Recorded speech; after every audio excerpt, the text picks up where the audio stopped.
प्रधानमंत्री नरेंद्र मोदी आज उत्तराखंड के दौरे पे हैं। अपनी यात्रा के दौरान प्रधानमंत्री भारत की आध्यात्मिक भूमि कहे जाने वाले आदि कैलाश पहुंचे और वहां आकर उन्होंने पूजा अर्चना की। यहां शिव मंदिर में पूजा करते हुए प्रधानमंत्री ने आदि कैलाश के विराट दर्शन भी किए। नरेंद्र मोदी ने करीब 25 मिनट तक शिव की पूजा की और ध्यान किया। इसके बाद प्रधानमंत्री ने सीमा से सटे गुंजी गाँव में ग्रामीणों से मुलाकात भी की और गाँव में लगे पारंपरिक स्टॉल में पारंपरिक वस्तुएं और उत्पाद भी देखे। साथ ही पारंपरिक वाद्य यंत्र ढोल भी बजाया। पीएम ने पिथौरागढ़ में लगभग 4200 करोड़ रुपए की कई विकास परियोजनाओं का उद्घाटन और शिलान्यास भी किया। आपको बता दें कि प्रधानमंत्री नरेंद्र मोदी एक बड़े शिव भक्त हैं और जब भी कोई शुभ काम करना होता है या चुनावी आगाज करना होता है तो प्रधानमंत्री उत्तराखंड पहुंच जाते हैं और वहां अलग अलग शिव के जो धाम हैं, शिव की पूजा अर्चना करते हैं और उसके बाद चुनाव का आगाज करते हैं। आज ही प्रधानमंत्री ने तमाम पूजा अर्चना के बाद पिथौरागढ़ में एक बड़ी जनसभा को संबोधित किया। बताया जा रहा है कि राज्य में यानी कि उत्तराखंड के जरिए प्रधानमंत्री ने आज इस सभा को करके एक तरह से लोकसभा चुनाव का आगाज कर दिया है। कैमरामैन नितिन के साथ कुमार गौरव, न्यूज़ 24 दिल्ली। कांग्रेस की राष्ट्रीय महासचिव प्रियंका गांधी आज महाकौशल रीजन के मंडला पर आई तो उन्होंने एक साथ दो संदेश दे दिए। उन्होंने आदिवासियों के साथ हिंदी वोटरों को भी साधने की कोशिश की। जब मंच पर पहुंची तो उन्होंने भाजपा सरकार पर एक के बाद एक कई सारे हमले कर दिए और प्रियंका गांधी ने इस सभा पर मौजूद आदिवासी लोगों से ही सवाल पूछ बैठी कि क्या आप इन 18 सालों में मध्य प्रदेश सरकार के भ्रष्टाचारों से थक नहीं गए। और प्रियंका गांधी ने कहा कि हम जब सरकार में आएंगे तो महिलाओं को 500 रुपए में LPG सिलेंडर और 1500 रुपये महीना। और इसके साथ ही प्रियंका गांधी ने कहा कि हम जब सरकार में आएंगे तो PM आवास योजना की राशि जो है वो शहर और ग्रामीण में एक समान होगी। प्रियंका गांधी ने साफ कहा कि यदि आबादी के हिसाब से उनको सुविधा देना है, उनका विकास करना है तो जातिगत आरक्षण जो है वो जरूरी है। योजनाओं को लागू करने के लिए जातिगत आरक्षण का लाना जरूरी। उन्होंने कहा कि जब मध्य प्रदेश में सरकार बनती है तो जातिगत आरक्षण जो है वो हम यहाँ पर कराएंगे। मंडला से न्यूज़ 24 के लिए कैमरामैन अखिलेश के साथ कुमार इंदर। ईडी और सीबीआई के मुद्दे पर आम आदमी पार्टी जनता के बीच जाएगी और जनता को ये समझाने का प्रयास करेगी कि जो परिस्थितियां बनती नजर आ रही हैं उसके पीछे केंद्र सरकार जानबूझकर और एक मंशा के साथ काम कर रही है। ऐसे में आम आदमी पार्टी 70 विधानसभाओं में जाएगी। साथ में तमाम विधायक, निगम पार्षद और दिल्ली के कैबिनेट मंत्री इस पूरी मुहिम में शामिल रहेंगे। इसकी शुरुआत अरविंद केजरीवाल करेंगे। आने वाले दिनों में ये तमाम लोगों को समझाने का प्रयास रहेगा कि किस तरीके से हालात बने हैं, क्या परिस्थितियां बनाई जा रही हैं। लगातार आम आदमी पार्टी के नेताओं को टारगेट किया जा रहा है। संजय सिंह, उसके बाद अमरतुल्ला और उससे पहले मनीष सिसोदिया और सत्येंद्र जैन लगातार रडार पर है ईडी और सीबीआई के। और ऐसी परिस्थिति में क्या वजह है कि एक के बाद एक दिल्ली में आम आदमी पार्टी के नेताओं को टारगेट किया जा रहा है। आम जनता को समझाने के पीछे ये बात कही जा सकती है कि आने वाले लोकसभा चुनाव में ध्यान में रखते हुए आम आदमी पार्टी चाहती है कि अपनी छवि को सुधारा जाए और जो परिस्थितियाँ बनी हैं उसे अपने अनुसार, अपने अनुकूल बनाते हुए कहीं ना कहीं आम जन को समझाया जाए। शायद यही वजह है कि 70 विधानसभाओं में 70 प्रोग्राम रखने का कार्यक्रम शुरू किया जाएगा। कैमरा पर्सन दीपक शर्मा के साथ वरुण सिन्हा, न्यूज़ 24 दिल्ली। राजस्थान में बीजेपी उम्मीदवारों की पहली सूची क्या जारी हुई कि कहीं पर जश्न और कहीं पर गम का माहौल है। बीजेपी के कई कार्यकर्ता और जमीनी नेता अब अपने ही पार्टी के अधिकृत घोषित किए गए प्रत्याशियों के खिलाफ धरना प्रदर्शन तक कर रहे हैं। सांसदों का भी विरोध हो रहा है, प्रत्याशियों का भी विरोध कई जगह शुरू हो गया, जो कि पार्टी के लिए सबसे बड़ी परेशानी का कारण बना हुआ है। इस बीच में कांग्रेस और बीजेपी के सोशल मीडिया पर कुछ ऐसी सूची के नाम भी जारी हुए हैं जिसमें कई प्रत्याशियों के नाम है और कई के टिकट कटने की बात की गई है, जिसके चलते यह विरोध लगातार दोनों ही पार्टियों में अभी से देखने को मिल रहा है। हालांकि बीजेपी की दूसरी सूची का इंतजार किया जा रहा है। इस बीच वसुंधरा राजे ने अपने सोशल मीडिया के प्रोफाइल का बैकड्रॉप ही चेंज कर दिया है। उन्होंने राजस्थान लिख के लगाया है और इसे लेकर कई कयास भी लगने लगे हैं कि आखिरकार वसुंधरा राजे क्यों नाराज है, क्यों उनकी इस तरह से अचानक उन्होंने अपना लोगो सोशल मीडिया पर चेंज कर दिया और इसके क्या मायने निकाले जा सकते हैं। कैमरामैन विजय सिंह के साथ श्रीवत्सन, जयपुर, न्यूज़ 24। लोकसभा चुनाव की तैयारी में जुटी बीजेपी ने खासतौर पर मुसलमानों के बीच बैठ बढ़ाने के लिए आज बीजेपी के प्रदेश कार्यालय पर सूफी संवाद का आयोजन किया, जिसमें बड़ी संख्या में लोग शामिल हुए। लोकसभा चुनाव 2024 में मुस्लिम वोटरों को साधने के लिए बीजेपी ने बड़ा प्लान बनाया है। दरअसल बीजेपी की ये कोशिश है कि पार्टी की पैठ मुस्लिम समाज के बीच सूफी संतों के माध्यम से और मजबूत हो। दावा है कि सूफी दरगाहों और खामखाना में सभी धर्म और समुदाय के लोग आते हैं। इनका मूल मंत्र सबका साथ सबका विकास है। उत्तर प्रदेश के लगभग 150 सूफी समाज के प्रतिनिधि पार्टी के कार्यक्रम में सूफी संवाद महासंवाद में शामिल हुए। उत्तर प्रदेश में लगभग 1000 बड़े सूफियों के दरगाह और खानखाना है, जिसमें से प्रत्येक पर समाज के विभिन्न वर्ग के लगभग 10,000 लोग आते हैं। पार्टी की कोशिश है कि इन दरगाहों के माध्यम से इन लोगों तक मोदी सरकार और योगी सरकार की योजनाओं को पहुंचाया जाए और उन्हें पार्टी के साथ जोड़ा जाए। खास बात ये भी है कि ऐसे आयोजनों के माध्यम से बीजेपी खास तौर पर मुस्लिम समाज के बीच अपनी पैठ बढ़ाना चाहती है, जिसका फायदा आने वाले चुनावों में बीजेपी को मिल पाए। कैमरा पर्सन धर्मेंद्र साहू के साथ अशोक तिवारी, लखनऊ, न्यूज़ 24।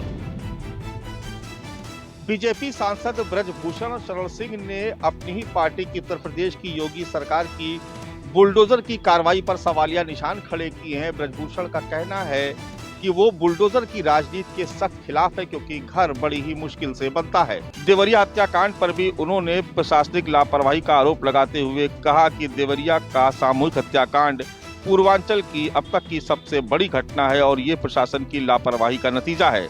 ब्रजभूषण काफी लंबे समय से अपनी ही पार्टी से नाराज नजर आ रहे हैं और तल्खी कई बार साफ तौर पर नजर भी आती है। दरअसल महिला पहलवानों के यौन शोषण के आरोपों से घिरने के बाद बीजेपी ने भी ब्रजभूषण से दूरी बना ली थी और यही वजह है कि पूर्वांचल में खासा दबदबा होने के बाद भी घोसी उपचुनाव में ब्रजभूषण को प्रचार में शामिल नहीं किया गया था। कैमरा पर्सन धर्मेंद्र कुमार साहू के साथ मानस श्रीवास्तव, लखनऊ, न्यूज़ 24।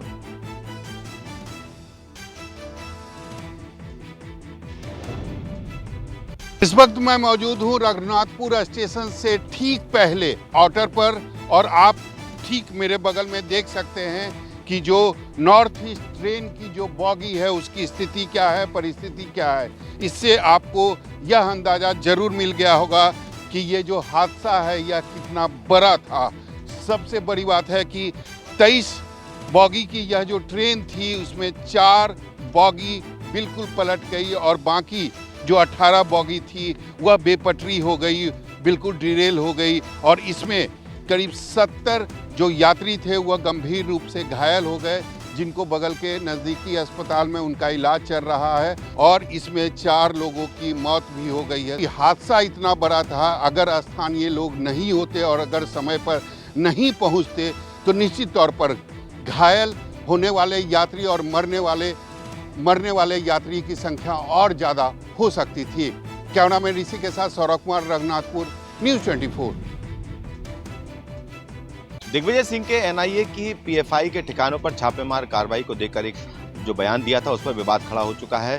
दिग्विजय सिंह ने दरअसल अपने बयान में कहा कि वो इसके अगर पीएफआई पर किसी तरह का आरोप है तो उस पर अगर छापेमार कार्रवाई होती है तो उन्हें कोई ऐतराज नहीं है, लेकिन उन्होंने ये भी कह दिया कि अब तक की जो कार्रवाई हुई है उसमें 97% ऐसे केसेस आए हैं जो कहीं ना कहीं झूठे साबित हुए हैं। यहीं से शुरुआत हुई विवाद की। दिग्विजय सिंह ने जब ये कहा तो फिर बीजेपी हमलावर हो गई। बीजेपी में तमाम बड़े नेताओं के ट्वीट और बयान भी सामने आए। एक तरफ जहां शिवराज सिंह चौहान ने भी प्रियंका गांधी जो कि मध्य प्रदेश दौरे पर रही उनसे पूछा कि क्या ये दिग्विजय सिंह का बयान है या फिर कांग्रेस इस पर स्टैंड लेती है या कांग्रेस भी यही मानती है कि वो पीएफआई के पक्ष में है। हालांकि दिग्विजय सिंह ने बाद में एक ट्वीट करके इस मामले पर सफाई दी। उन्होंने कहा कि उनका बयान तोड़ मरोड़ कर पेश किया गया है।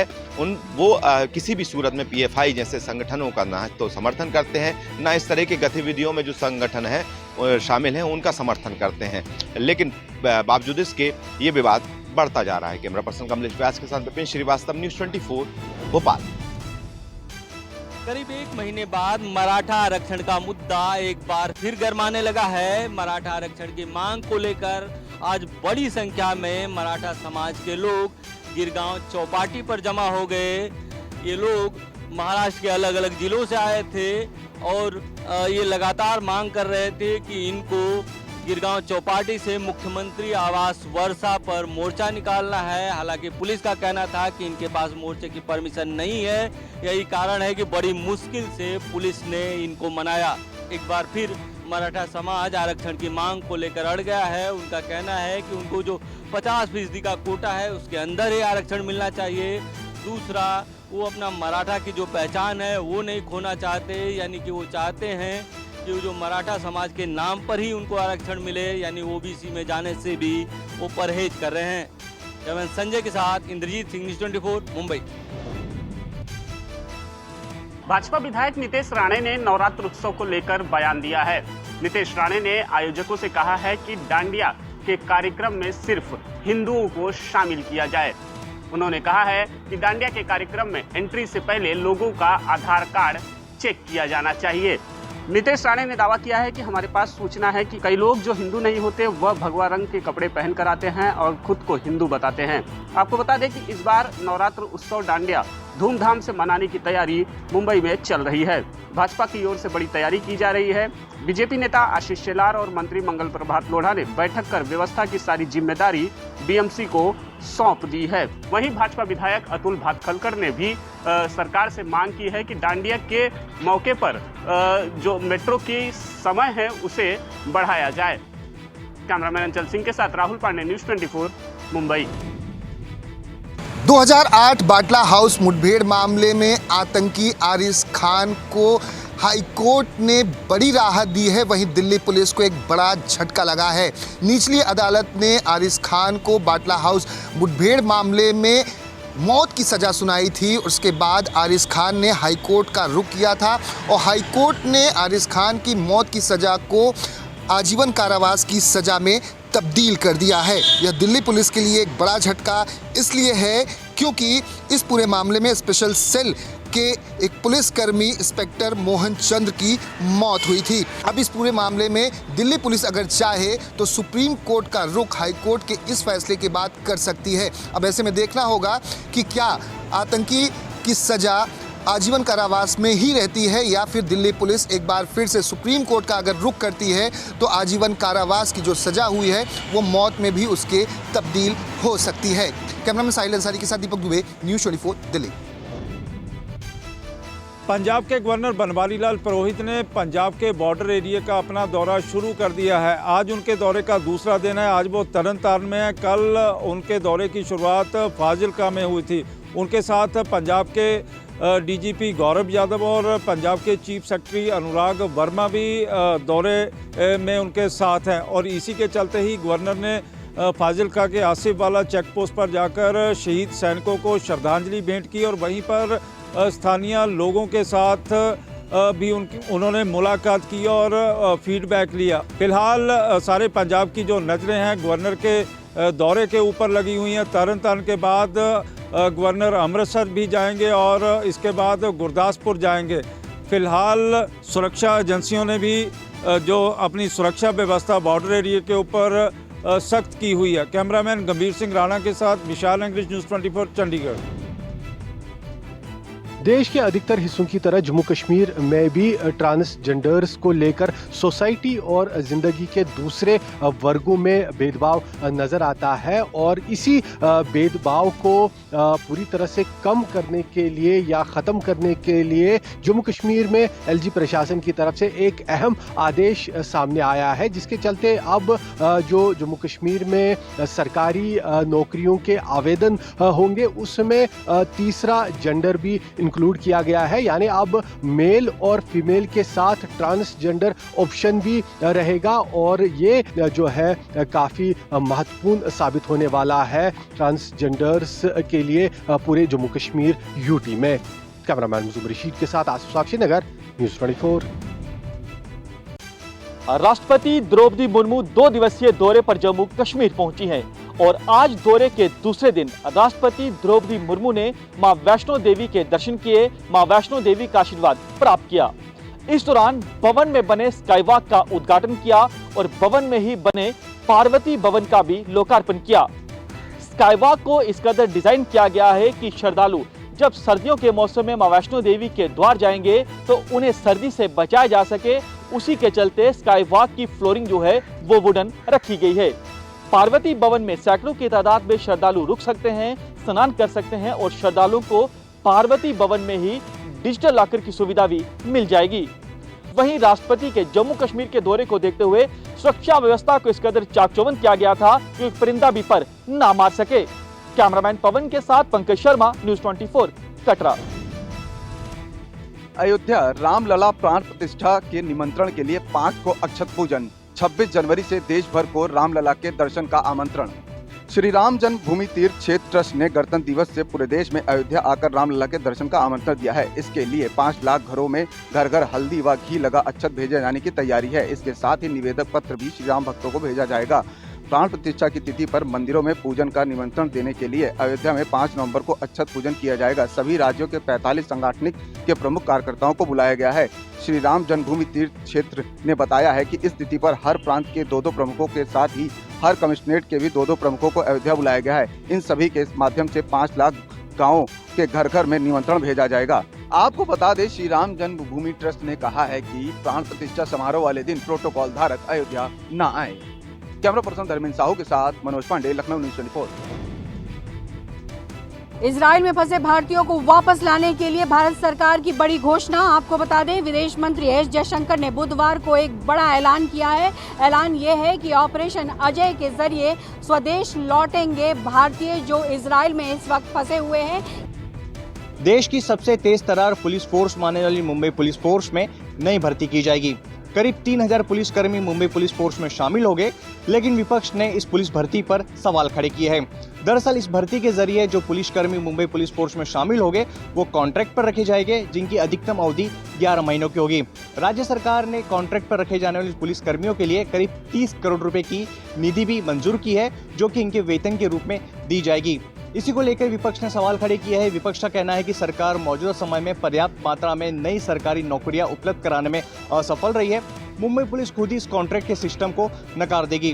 पुलिस आयुक्त ने राज्य सरकार को पत्र लिखा था कि मुंबई पुलिस फोर्स में मैन पावर की काफी कमी है, ऐसे में नई भर्ती की जानी है। सरकार ने ये फैसला लिया है 3000 पुलिसकर्मी को नियुक्त करने का, उनकी भर्ती करने का, लेकिन जो कि कॉन्ट्रैक्ट पर रखे जा रहे हैं इसको लेकर राजनीति भी काफी की जा रही है। कैमरा पर्सन राजेंद्र सिंह के साथ अंकुश जायसवाल, न्यूज़ 24 मुंबई।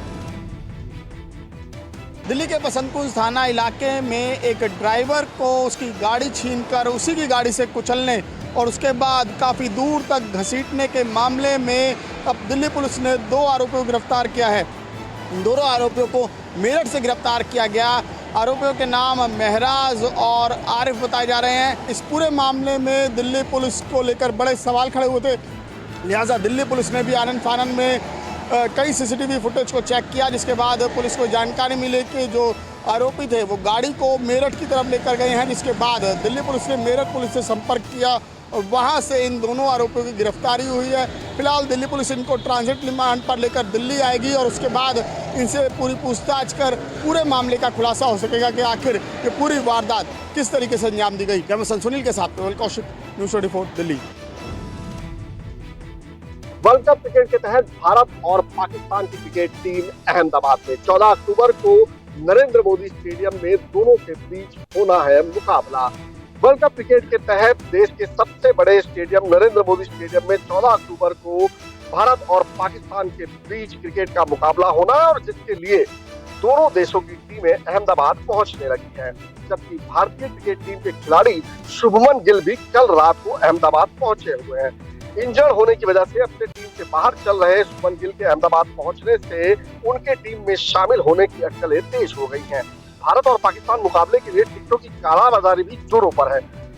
सूत्रों की माने तो 2000 की टिकटें 20 से 25,000 रुपए में बेची जा रही हैं। इस मौके का फायदा उठाकर कुछ लोगों ने फर्जीवाड़ा कर नकली टिकटें बनाकर भी बेचनी शुरू कर दी है। पुलिस ने ऐसे ही 4 युवकों को 2000 की नकली टिकटों के साथ गिरफ्तार किया है, जो 2000 की टिकटें 20 से 30,000 में बेच रहे थे। वहीं मैच के दिन स्टेडियम को बम से उड़ाने की धमकी देने वाले एक युवक को भी गुजरात पुलिस ने राजकोट से गिरफ्तार कर लिया है। इस युवक ने प्रसिद्धि पाने के लिए इस तरह की हरकत की थी। कैमरामैन फवाद के साथ भूपेंद्र सिंह, अहमदाबाद, न्यूज़ 24। G20 जैसे अंतर्राष्ट्रीय सम्मेलन के लिए तैयार हुआ प्रगति मैदान का भारत मंडपम अब इसे कोई भी बुक कर सकता है। और सबसे विशेष बात कि यहाँ पर कोई भी कॉन्फ्रेंस, सेमिनार या प्रदर्शनी लग सकती है और उसके बुकिंग रेट्स भी अब तय हो चुके हैं। यहाँ पे आपको बता दें कि ITP अधिकारियों के अनुसार प्रगति मैदान के हॉलों की तुलना में इस कन्वेंशन सेंटर में आयोजन थोड़ा महंगा जरूर पड़ेगा। इसका किराया 25 लाख रुपए प्रतिदिन है। भूतल के मीटिंग रूम का किराया 1.5 लाख रुपए है। ITP अधिकारियों ने स्पष्ट किया कि यहाँ कोई भी वेडिंग का कार्यक्रम नहीं हो सकता है, लेकिन जिस तरह के कार्यक्रम विज्ञान भवन में होते हैं कमोवेश उसी तरह के आयोजन किए जा सकेंगे। ITPO के अधिकारियों के मुताबिक ये भी बताया गया कि G20 के चलते भारत मंडपम की अहमियत और इसकी लोकप्रियता और ज्यादा बढ़ गई है। जाहिर तौर पर इसका जो किराया है वो बाकी सेंटर्स के मुकाबले कहीं ज्यादा है, लेकिन उसकी एक वजह G20 के साथ साथ इसकी प्राइम लोकेशन भी है। कैमरामैन दीपक शर्मा के साथ दिव्या अग्रवाल, दिल्ली, न्यूज़ 20। पश्चिम बंगाल में आज से ही दुर्गा पूजा की आगाज होने जा रही है और मुख्यमंत्री ममता बनर्जी 22 जिलों में 836 दुर्गा पूजा का वर्चुअली उद्घाटन करने जा रही हैं। तो कह सकते हैं कि महल्ला से ही दुर्गा पूजा की शुरुआत हो गई है और आज से सभी दुर्गा पूजा पंडालों के कपाट खुल जा रहे हैं और लोग यहाँ पे पंडालों में अब घूमना शुरू कर देंगे। तो कह सकते हैं कि पश्चिम बंगाल में दुर्गा पूजा जितना यहाँ पे प्रसिद्ध है, यहाँ पे देश नहीं विदेशों से लोग आते हैं और इसकी शुरुआत आज से मुख्यमंत्री ममता बनर्जी वर्चुअली उद्घाटन के द्वारा कर रही है। और कई ऐसे पंडाल है जहाँ पे माँ दुर्गा की प्रतिमाएं बन चुकी हैं, वहाँ पे पंडालों को सजा लिया गया है और लोग दूर दूर से पंडालों में पहुँचना शुरू हो चुके हैं। तो कह सकते हैं कि पश्चिम बंगाल में दुर्गा पूजा एक ऐतिहासिक पूजा है और इसे देखने के लिए लोग पूरे देश से यहाँ पे आते हैं। और वाकई कोलकाता का दुर्गा पूजा सुबह से लेकर रात तक जगमाते रहता है और वहीं पे कह सकते हैं कि पंडालों की साज सज्जा अपने आप में हर तरह की थीम पे भी बनाई जाती है, जिसे देखने के लिए लाखों की संख्या में भीड़ सड़कों में उमड़ जाती है। कैमरामैन विनोद के साथ मनोज पांडे, न्यूज़ 24, कोलकाता। भारतीय सेना के जवान जब आतंक का काल बनने के लिए किसी भी ऑपरेशन के लिए निकलते हैं तो वो कौन सा ऐसा सामान है, कौन से हथियार गोला बारूद हैं, कौन से अत्याधुनिक उपकरण हैं जिन्हें अपने साथ लेकर जाते हैं। ये आप देखिए, ये वो तमाम हथियार गोला बारूद है जिसे भारतीय सेना के जवान किसी भी ऑपरेशन पर जाते समय अपने साथ कैरी करते हैं। टॉर्च आपको दिखेगी, आपको वायरलेस सेट दिखेंगे, आपको जीपीएस दिखेगा, यहाँ पे दवाइयाँ हैं और ट्रायल कैमरा है। ये जो कैमरा है ये सबसे अहम होता है क्योंकि उस जगह पर, जिस जगह पर ऐसी शंका होती है कि हो सकता है कि आतंकी इस रास्ते से गुजर सकते हैं या गुजरे हों, इसको फिट किया जाता है और उसके बाद इसकी रिकॉर्डिंग चेक की जाती है। जब जवान किसी भी ऑपरेशनल ड्यूटी पर निकलते हैं इस सारे साजो सामान को अपने साथ कैरी करते हैं। कैमरामैन पवन के साथ पंकज शर्मा, न्यूज़ 24, पुंछ।